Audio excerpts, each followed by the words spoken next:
नमस्कार साथियों, daily current affair show में आप सभी का बहुत-बहुत स्वागत है। आज 12 अक्टूबर 2025 की तारीख है। आज का करंट अफेयर और उसका स्टैटिक जीके इस वीडियो में जल्दी से हम लोग पढ़ा जाएगा। उससे पहले साथियों, कल के करंट अफेयर का क्विक रिवीजन हम लोग जल्दी से कर लेते हैं। पहला करंट अफेयर पूछा गया था, विश्व स्वास्थ्य संगठन ने वेपिंग की बढ़ती प्रवृत्ति को वैश्विक लत का खतरा बताया। वेपिंग क्या है? वेपिंग चर्चा में रहा साथियों, ये ऑनलाइन सिगरेट ई सिगरेट है। ई सिगरेट की समस्या दुनिया भर में बहुत गंभीर हो गई है। इसकी चेतावनी डब्ल्यूएचओ ने दी। दूसरा प्रश्न पूछा गया था, आत्मनिर्भर भारत के सपने को साकार करने की दिशा में स्वदेशी मेल किस नाम से शुरू किया गया? उत्तर होगा जोहो मेल। जैसे जी मेल है वैसे ही जोहो मेल हमारे भारत का स्वदेशी मेल सर्विस है साथियों, जिसको चेन्नई स्थित जोहो कॉर्पोरेशन कंपनी द्वारा शुरू किया गया। तीसरा करंट अफेयर था, वन नेशन वन मोबिलिटी के अनुरूप 11 सार्वजनिक परिवहन सेवाओं का एकीकृत ऐप मुंबई में शुरू किया गया। उसका नाम है उत्तर सी मुंबई वन नाम से एक ऐप शुरू किया गया। मुंबई में 11 सार्वजनिक परिवहनों का सुविधा का लाभ एक ही प्लेटफॉर्म पर उठाने के लिए, एक ही डिजिटल प्लेटफॉर्म पे 11 प्रकार के सार्वजनिक परिवहन का टिकट बुक किया जा सकता है। यह अभियान वन नेशन वन मोबिलिटी के अनुरूप था। चौथा करंट अफेयर पूछा गया था, पीएम मोदी ने 19,650 करोड़ रुपए की लागत से कौन से हवाई अड्डे की शुरुआत की? उत्तर ए नवी मुंबई हवाई अड्डा। मुंबई में दूसरा अंतर्राष्ट्रीय हवाई अड्डा नवी मुंबई अंतर्राष्ट्रीय हवाई अड्डा अभी हाल ही में 19,650 करोड़ रुपए की लागत से शुरू हुआ।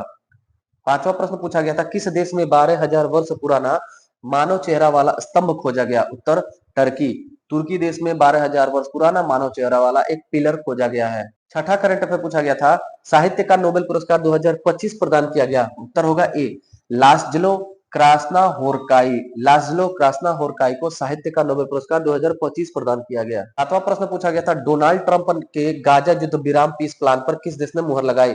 उत्तर इजराइल। इजराइल ने गाजा यानी कि हमास और इजराइल का जो संघर्ष हो रहा था उसी पर गाजा युद्ध विराम एक पीस प्लान था, उस पर इजराइल ने मुहर लगा दिया डोनाल्ड ट्रंप के कहने पर, निर्देश पर।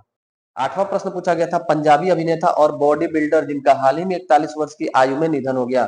उत्तर वरिंदर घुमन। वरिंदर घुमन बॉडी बिल्डर साथियों, हार्ट अटैक से 41 वर्ष की आयु में इनका डेथ हो गया। नौवां प्रश्न पूछा गया था, विश्व मानसिक स्वास्थ्य दिवस मनाया गया। उत्तर होगा 10 अक्टूबर को। 10 अक्टूबर को दुनिया भर में वर्ल्ड मेंटल हेल्थ डे यानी कि विश्व मानसिक स्वास्थ्य दिवस मनाया जाता है।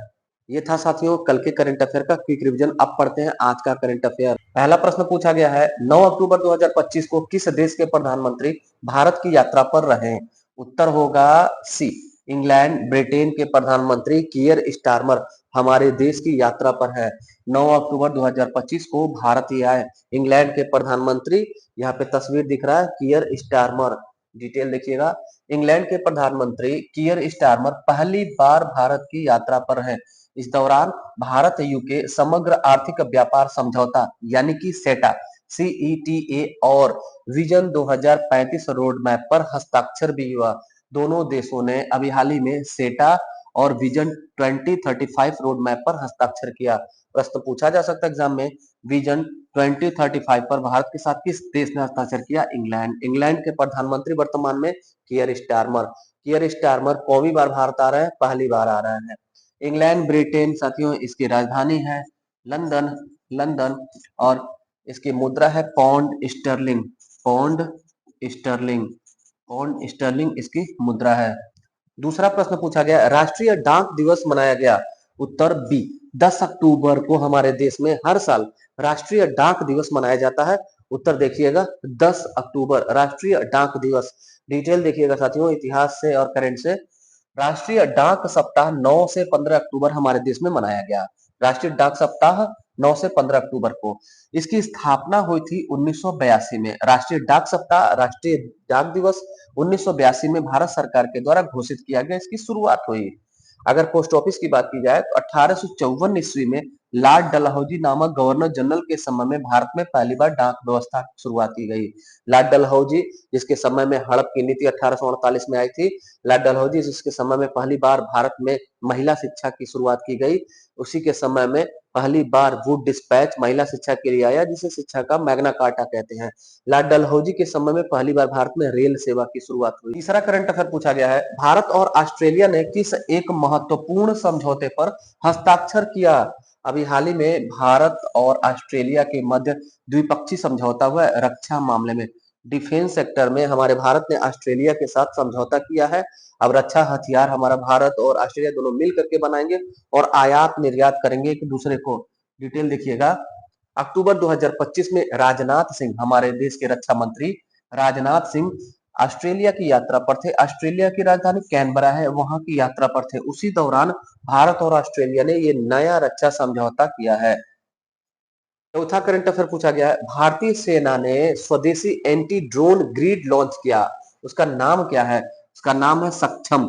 सक्षम नाम से हमारे भारत ने अपना खुद का स्वदेशी एंटी ड्रोन ग्रिड लॉन्च किया है। सामने यहाँ पर आपको तस्वीर दिख रही है साथियों। इसे यूएएस कहा जाता है, unmanned aerial system. UAS unmanned aerial system है। यह काउंटर ग्रिड है साथियों। काउंटर ग्रिड का मतलब होता है कि दुश्मन देश के ड्रोन को वास्तविक समय में पता करने, ट्रैक करने और पहचानने और उसे नष्ट करने के लिए डिजाइन किया जाता है। Unmanned aerial system UAS grid launch किया गया सक्षम नाम से। पांचवा करंट अफेयर पूछा गया है, भारत की पहली मिसेज यूनिवर्स का ताज मिला। यानी हमारे भारत की तरफ से पहली महिला जो मिसेज यूनिवर्स बनी है, नाम उनका शेरी सिंह। महत्वपूर्ण प्रश्न साथियों, हमारे भारत की पहली महिला है जो मिसेज यूनिवर्स बनी है, इस नाते ये खास है प्रश्न हमारे लिए। देखिएगा, शेरी सिंह, सामने इनकी तस्वीर है, नई दिल्ली की रहने वाली है, महिला है, मिसेज यूनिवर्स है साथियों, मिस यूनिवर्स नहीं है। मिस में और मिसेज में अंतर है। मिसेज जो होती है, जो शादीशुदा होती है, उनका ये टूर्नामेंट है साथियों। नई दिल्ली की है शेरी सिकंदर सिंह। शेरी सिकंदर सिंह नई दिल्ली की। 48वें क्रम का 48वां संस्करण मनीला में, फिलीपींस की राजधानी मनीला में, ओकाडा में ये हुआ है। मनीला जो शहर है फिलीपींस की राजधानी, वहां पर स्थित ओकाडा में यह टूर्नामेंट हुआ है। 48वें क्रम का मिसेज यूनिवर्स, वहीं पर पहले स्थान पर रही और विजेता बनी शेरी सिकंदर सिंह नई दिल्ली की। यह भारत की पहली मिसेज यूनिवर्स बनी है। महत्वपूर्ण, भारत की पहली मिसेज यूनिवर्स शेरी सिकंदर सिंह बनी। छठा प्रश्न पूछा गया है, दिल्ली स्थित राष्ट्रीय संग्रहालय की बौद्ध प्रतिमा व अवशेष किस देश में प्रदर्शनी हेतु भेजा गया? उत्तर होगा रूस। महत्वपूर्ण है ये भी साथियों। हमारे भारत से बौद्ध प्रतिमा और बौद्ध अवशेष को रूस के एक प्रांत में भेजा जा रहा है। किस लिए भेजा जा रहा है? तो प्रदर्शनी लगाया जाएगा। प्रदर्शनी में वहां के बौद्ध भिक्षु, बौद्ध लोग उसका दर्शन करेंगे। देखिएगा डिटेल। रूस के काल्मिकिया गणराज्य, रूस का एक राज्य है, गणराज्य है काल्मिकिया, जिसकी राजधानी है अलिस्ता। रूस की राज्य काल्मिकिया की अलिस्ता राजधानी में 11 से 18 अक्टूबर तक 2025 में इसी वर्ष एक सार्वजनिक प्रदर्शनी लगेगा। वहां पर दर्शन हेतु इसको प्रदर्शित किया जाएगा। एग्जीबिशन लगेगा इस बौद्ध प्रतिमाओं का और अवशेषों का। काल्मिकिया के बारे में याद रखिएगा। काल्मिकिया जो प्रांत है, यूरोप का एकमात्र बौद्ध बहुल क्षेत्र है। यूरोप में कहां पर सर्वाधिक बौद्ध लोग निवास करते हैं? तो काल्मिकिया, रसिया में। काल्मिकिया की राजधानी अलिस्ता, जहां पर 11 से 18 अक्टूबर को एक बौद्ध प्रदर्शनी लगेगी। हमारे भारत से भिन्न भिन्न जगहों से, कुशीनगर से, पिपरावा से और राजगीर से बौद्ध प्रतिमा और बौद्ध अवशेष जा रहा है रूस में प्रदर्शनी के लिए। सातवां प्रश्न पूछा गया है, भारत की अग्रणी लुब्रिकेंट कंपनी कैस्ट्रॉल इंडिया का अंतरिम मुख्य कार्यकारी अधिकारी नियुक्त किया गया। उत्तर होगा बी, सौगात बसुराय। सौगात बसुराय सीईओ बने हैं और ये हाल ही में Castrol India company, Castrol India company Bharat की कंपनी है और मोबिल बनाने वाली कंपनी है, लुब्रिकेंट कंपनी है। डिटेल देखिएगा साथियों। वर्तमान एमडी, मैनेजिंग डायरेक्टर केदार लेले थे। कैस्ट्रॉल के एमडी थे केदार लेले, इन्होंने इस्तीफा दे दिया। तब कंपनी ने एक नया पद बनाया सीईओ और उस पद पर सौगात बसुराय को नियुक्त किया गया। ये नया पोस्ट है, पहली बार ये गठन हुआ, इस नाते थोड़ा सा महत्वपूर्ण बन जा रहा है। आठवां और अंतिम करंट अफेयर पूछा गया है, सभी अंतरराष्ट्रीय क्रिकेट प्रारूपों में 50-50 मैच खेलने वाले पहले भारतीय तेज गेंदबाज बने। उत्तर होगा सी, जसप्रीत बुमराह। जसप्रीत बुमराह एक कारनामा के साथियों, इनके नाम एक रिकॉर्ड दर्ज हुआ है। पहले भारतीय क्रिकेटर बन गए जो सभी अंतरराष्ट्रीय क्रिकेट प्रारूपों में 50-50 मैच खेल चुके हैं। पहले ये तेज गेंदबाज हैं, क्रिकेटर नहीं है, गेंदबाज सिर्फ नहीं है, तेज गेंदबाज के रूप में तीनों फॉर्मेट में 50-50 मैच खेलने वाले पहले भारतीय खिलाड़ी बन गए। तीन फॉर्मेट कौन होता है साथियों? एक T20 होता है और एक 50 ओवर का होता है ओडीआई, वनडे इंटरनेशनल, और इसके अलावा टेस्ट मैच होता है। ये तीनों प्रारूप में 50-50 मैच, कम से कम 50-50 मैच खेलने वाले पहले भारतीय तेज गेंदबाज कौन बने? जसप्रीत बुमराह। याद रखे रहिएगा, पहले है तो इस नाते खास है ये प्रश्न। तो साथियों, ये था आज का 8 महत्वपूर्ण करंट अफेयर। कैसा लगा आज का क्लास? फीडबैक जरूर दीजिएगा। वीडियो पसंद है तो वीडियो को लाइक करिएगा। बाकी मिलते हैं फिर अगली क्लास में, तब तक के लिए धन्यवाद।